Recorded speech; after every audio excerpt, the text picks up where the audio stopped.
I wanted to end this conversation with, on a more selfish note, what advice would you give to people just entering robotics and AI research and to make the most of this journey? Okay, so I'm going to give you an advice that's selfish in return, in the sense that, so everybody believes whatever their core philosophies are, right? Including scientists. Like I mentioned, we all have our pet ideas, pet views of the world, and so on. So for me, what I really want the next generation of scientists to be thinking about is I want them to have a very open mind. What I mean by that is when you start out, it's relatively easy to kind of buy into a narrative. And it's inevitable. In fact, that's what inspires most young people to get into a field. It's this fascination, it's this sort of like magic almost that you feel attracted to. You're like, AI and robotics sound really cool. This is awesome, which is great.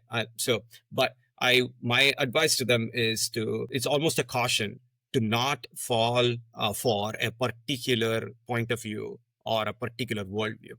Instead, wait until they form their own opinions. They're eventually going to form. You're going to eventually form your opinions. You're going to take a stance, like it's inevitable, but don't prematurely do it before you have sufficient experience. You can work on anything you want, right? That's fine. Like it's a function of, obviously, you can't just work on whatever you want independently. You would need an advisor who would fund you, who would be able to help you through stuff. So you're somewhat constrained.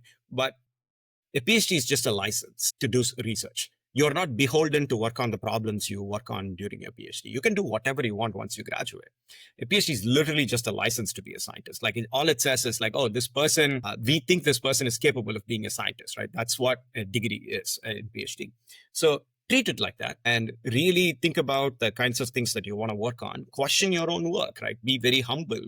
And ultimately, the same thing that you refer to, which I mentioned to you earlier in an earlier conversation, don't attach your ego to your ideas and your papers or whatever it is. So that way, you don't feel this intense pressure to defend your ideas and almost fool yourself into thinking your ideas are correct. You should always be open to the fact that what you've been thinking for a long time is completely false. And you now have to change your mind.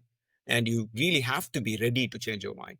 And the way to actually do this, at least that I know of in a reliable way to do this, is literally expose yourself to differing perspectives and carefully listening to people who disagree with each other. I think this might sound like, oh, relatively simple, but for you to actually have an emotional response to things that was compatible with this philosophy, you genuinely need to just be open and listen. So if you're working in classical approaches, for example, attend talks and seminars that are about scaling robot learning. And genuinely ask yourself, am I disagreeing with these ideas because I don't like the way they make me feel about my own? Or is there an actual disagreement that I have? Chances are you probably have a nuanced disagreement, but many things that they are saying are probably very true. Similarly, if you're a person who's working on data-driven techniques, you're just building foundation models, or your lab builds them and you're building them right now, force yourself to go to seminars where control theorists talk about robots. They're going to get some things wrong. They're going to get some things right. Go listen to people who are going to talk about methods that have nothing to do with data or learning. If you listen to enough perspectives, you will start to see that it's not binary. Everybody has a perspective, and that perspective has some value. And you can then decide, do I want to go towards one perspective, or do I want to reject all these perspectives and create my own? So in many ways, one way to think about my own philosophy of research is that I'm indecisive. It's because I find neither argument of I don't need scaling or data to do this, or I only need these things. I find neither of those arguments convincing. So I'm happy to be in the middle. So of course I can intellectualize this and make it seem very smart, but you could also question whether I'm just being indecisive. But I think it's good to be indecisive sometimes.